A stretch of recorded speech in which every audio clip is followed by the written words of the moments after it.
अस्सलाम वालेकुम my YouTube family. I hope आप सब लोग ठीक होंगे और आपकी दुआओं की वजह से अल्हम्दुलिल्लाह मैं भी एकदम ठीक हूँ। तो वेलकम टू हिजाबी जर्नल। मैं व्लॉग बहुत लेट डाल रही हूँ, उसके लिए सॉरी, क्योंकि मैं कश्मीर में नहीं थी, कश्मीर से बाहर गई थी। तो मैं कहाँ गई थी वो मैंने आपको पिछले व्लॉग में दिखाया था कि जब मैं पैकिंग कर रही थी वो सब मैंने आपको शेयर किया था। लेकिन मैं कहाँ जा रही थी वो एक सरप्राइज़ था। तो मैं जा रही थी कश्मीर से यूएसए। मेरा सफ़र कुछ यूँ शुरू हो गया। मैं अपने घर से निकल गई श्रीनगर एयरपोर्ट के लिए, क्योंकि एयरपोर्ट में वीडियो उठाना मना है, इसलिए मैंने कुछ भी अंदर से शूट नहीं कर पाई। लेकिन ये रही मेरी फ़्लाइट आ गई। मैं विस्तारा से जा रही थी। पहले मुझे दिल्ली पहुंचना था, तो दिल्ली से मुझे पकड़नी थी इंटरनेशनल फ़्लाइट। तो ये रहा विस्तारा मेरा फ़्लाइट जिसमें था। तो मैं पहुंच गई, मैंने चेक इन वेक इन कर लिया। उसके बाद विस्तारा के से कुछ स्नैक्स मिल जाता है तो वो भी खा लिया। उसके बाद मैं पहुंच गई दिल्ली इंटरनेशनल एयरपोर्ट। तो मैं अपनी एयरलाइन से उतर गई थी। उसके बाद सामान लेने के लिए कगार में रहना पड़ रहा था, क्योंकि सामान आ नहीं रहा था। तो ये रहा इंटरनेशनल एयरपोर्ट, क्योंकि बड़ा बहुत ज़्यादा है इसलिए इंसान थक भी जाता है। तो फिर मैं सामान लेने के लिए चल रही थी। ये मेरी लाइफ की सबसे बड़ी जर्नी थी, जिसमें मेरा ऑलमोस्ट 3 डे का ट्रैवल था।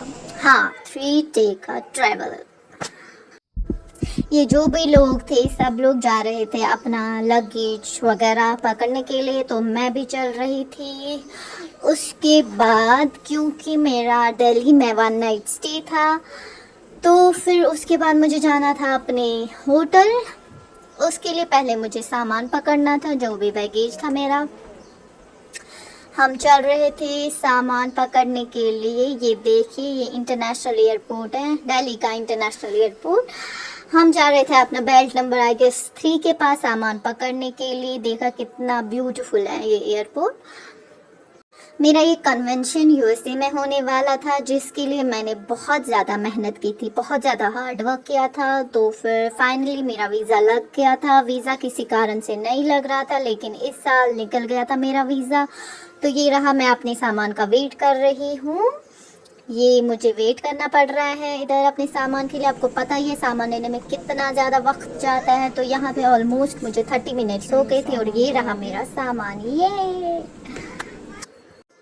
उसके बाद मैंने अपना लगेज पकड़ लिया था और मैं चल रही थी टैक्सी लेने के लिए। लेकिन ये भूल भुलैया जैसा दिख रहा था, तो एग्ज़िट लेने में बड़ी प्रॉब्लम हो रही थी। ये रहा, ह्यूमिडिटी बहुत ज़्यादा थी, मुझे बहुत ज़्यादा गर्मी हो गई थी। तो ये मैंने अपनी उबर बुक कर ली थी, तो मुझे पिक करने के लिए ड्राइवर आ गया था। तो हम सीधे निकल गए थे होटल के लिए। होटल कौन सा है वो आपको अगले व्लॉग में पता चलेगा कि कैसा होटल था, कैसा एकोमोडेशन था। वहाँ पे बहुत ज़्यादा बेहतरीन था, वहाँ का स्टाफ भी बहुत ज़्यादा अच्छा था। तो ये मैं चल रही हूँ क्योंकि मुझे रात के वक्त ही दूसरी फ़्लाइट पकड़नी थी। उसके लिए मैंने एयरपोर्ट के अराउंड ही अपना होटल बुक कर लिया था, क्योंकि रात को निकलना था तो सेफ भी रहना चाहिए था कि कैसे निकले। तो मैं आपको बता रही थी कन्वेंशन के लिए मैं जा रही थी, जो कि एक मेरा प्रोजेक्ट चल रहा है। उसके लिए मुझे जाना था अपने प्रोजेक्ट को प्रेजेंट करने के लिए। तो ये रहा दिल्ली इंटरनेशनल एयरपोर्ट। वहाँ का थोड़ा सा व्यू, कितना क्लीन है सब कुछ, और थोड़ी सी ग्रीनरी भी है। अच्छा है वैसे कश्मीर में, तो ये आम चीज़ है। मैं पहुँच गई थी अपने होटल। ये व्लॉग अगला आने वाला है, उसके लिए आप मेरे चैनल को शेयर एंड सब्सक्राइब करना मत भूलिएगा। और प्लीज़ मेरी चैनल पे जितना हो सके लाइक कीजिएगा। Thank you for watching.